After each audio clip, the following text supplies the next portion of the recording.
Hi മക്കളെ, ഇന്നത്തെ ക്ലാസ്സിൽ നമ്മുടെ മാത്സിന്റെ ബേസിക്സ് ആണ് നമ്മൾ സ്റ്റാർട്ട് ചെയ്യാൻ പോകുന്നത്. കുറെ പേർക്ക് എന്തായിരിക്കും ഒരു പേടിയുള്ള സബ്ജക്റ്റ് ആണ് എന്ത് മാത്സ് എന്ന് പറയുന്നത്. കുറെ പേർക്ക് എന്ന് പറഞ്ഞാൽ അവരുടെ ഫേവറേറ്റ് സബ്ജക്റ്റ് ആയിരിക്കും എന്ത് മാത്സ് അല്ലേ.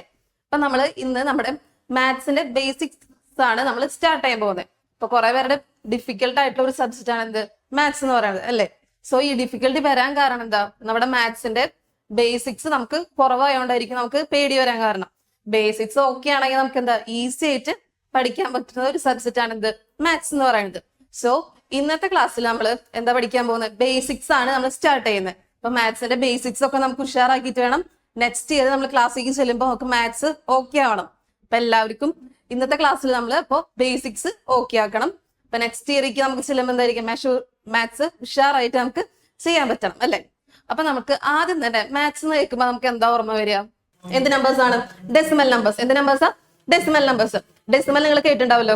അപ്പോ നമുക്കൊരു എക്സാമില് ഔട്ട് ഓഫ് 50 നമുക്ക് 40.5 ആണ് കിട്ടിയെന്ന് വിചാരിക്കും. നമുക്ക് 50ലാണ് നമ്മുടെ മാത്സ് എക്സാം എന്ന് വിചാരിക്കും. ഒരു കുട്ടിക്ക് 40.5 ആണ് കിട്ടി. അപ്പൊ നമ്മൾ അങ്ങനെ ടീച്ചർ അങ്ങനെ എഴുതി തരിക, ഔട്ട് ഓഫ് 50ലാണ് നമുക്ക് എത്ര മാർക്ക് കിട്ടി? 40.5 മാർക്ക് കിട്ടി. അപ്പൊ ടീച്ചർ നമുക്ക് ഇങ്ങനെ എഴുതി തരില്ലേ, 40.5, പിന്നെ അതില് ടോട്ടൽ എത്രയില്ല? 50ലാണ്. ഔട്ട് ഓഫ് 50ലാണ് നമുക്ക് മാർക്ക് തന്നിരിക്കുന്നത്. സോ ഈ നമ്പർ എന്ന് പറയുന്നത് 1/2 നമുക്ക് എങ്ങനെ എഴുതാം? ഫ്രാക്ഷൻ അല്ലേ. അല്ലെങ്കിൽ ഈ 40.5 എനിക്ക് വേറെ രീതിയിൽ എഴുതാൻ പറ്റും. ഇങ്ങനെ എഴുതാം, 40.5.